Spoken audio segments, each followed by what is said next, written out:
So, sa video natin ito, bali papakita ko sa inyo kung paano yung connection ng kung paano mawawala yung low feedback sa ating subwoofer So, kung gusto niyo palang malaman kung paano mawawala yung low feedback natin sa ating microphone, panoorin niyo na lang.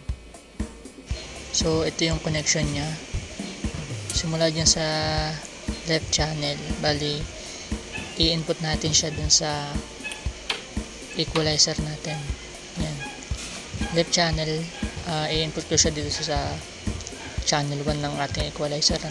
Yan, equalizer natin yan. Tapos, ito yung right channel. I-input ko naman siya dito sa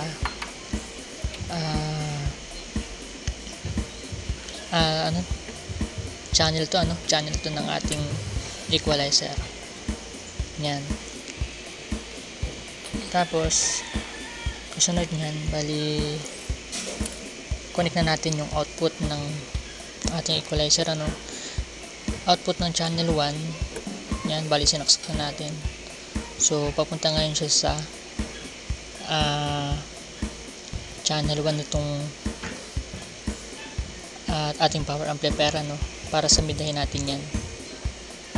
Yan, bali input natin siya dyan, channel A. Tapos yan, channel 2 ng equalizer, bali input natin siya dito sa channel B ng ating power amplifier.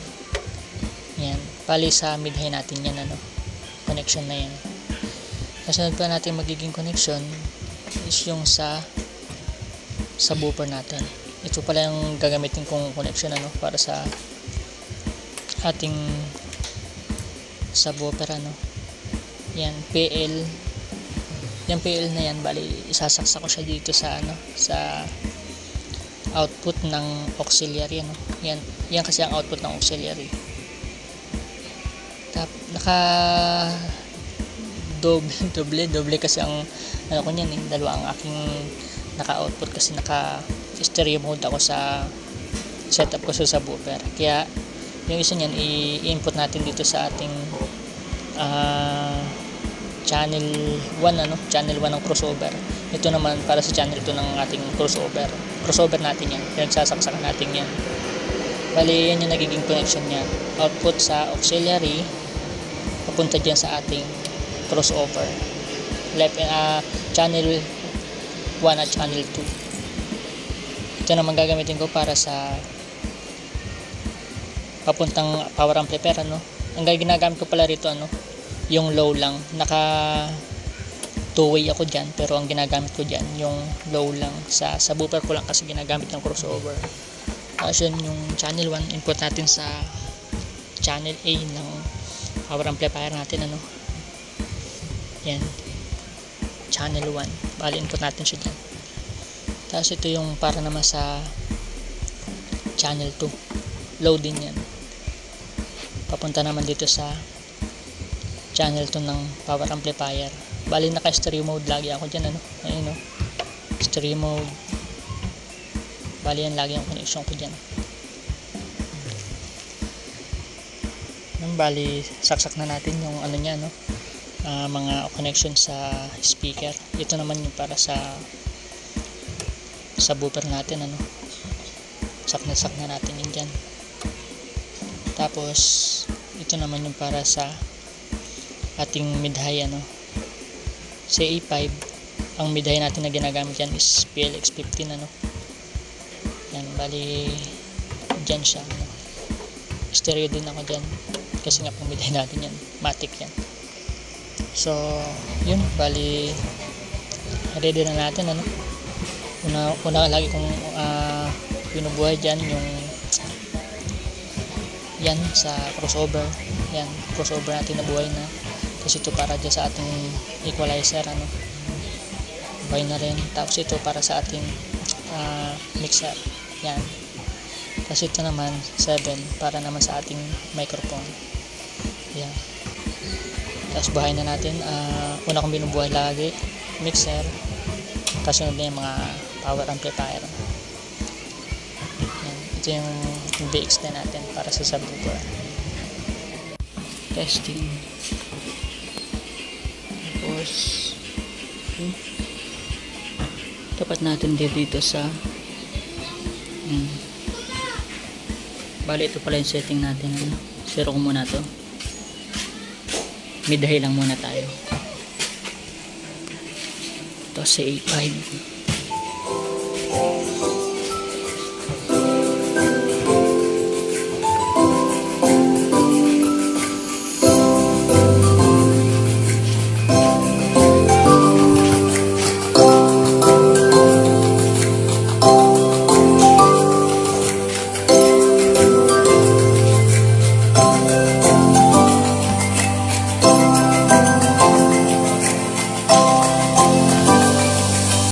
Dito volume na pala natin yung sa subwoofer, ano? Buhayin natin yung sa main ng auxiliary, tapos channel 11 at 12 na auxiliary, ano? Volume natin, bali yan yung output ng auxiliary, yan sa taas niya, yan.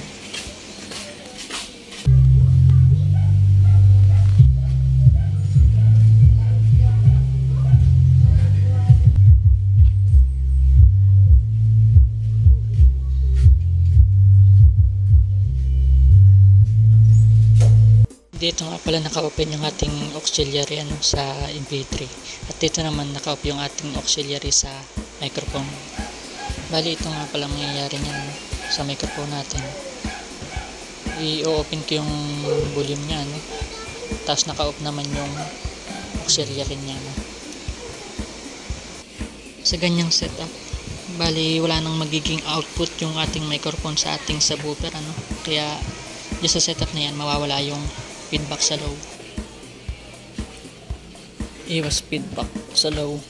Yan, o. Ngayon dito na lang yan. Check, check, check. Check, sound check. Lagyan natin counting FX. Check, check, check, check. Check, check.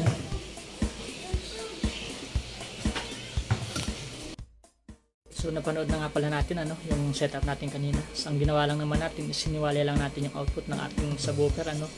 So yung subwoofer natin inilagay natin sa auxiliary out, ano. Tapos sa setup na yun, makokontrol natin yung ating output, ano, para sa subwoofer.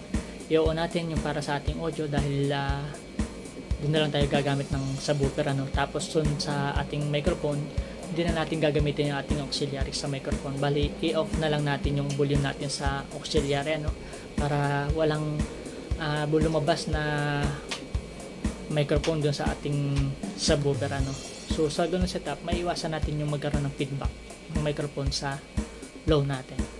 So yun lang, guys, and thank you for watching. Shoutout pala kay Sir Ediner Bugnot, ano. So siya pala yung nagturo sa atin ng ganitong setup. Maraming salamat sa iyo, Sir. Shoutout Johan TV Official 1979. Shoutout sa iyo. Shoutout Jim LG TV from Lapu-Lapu City, Cebu.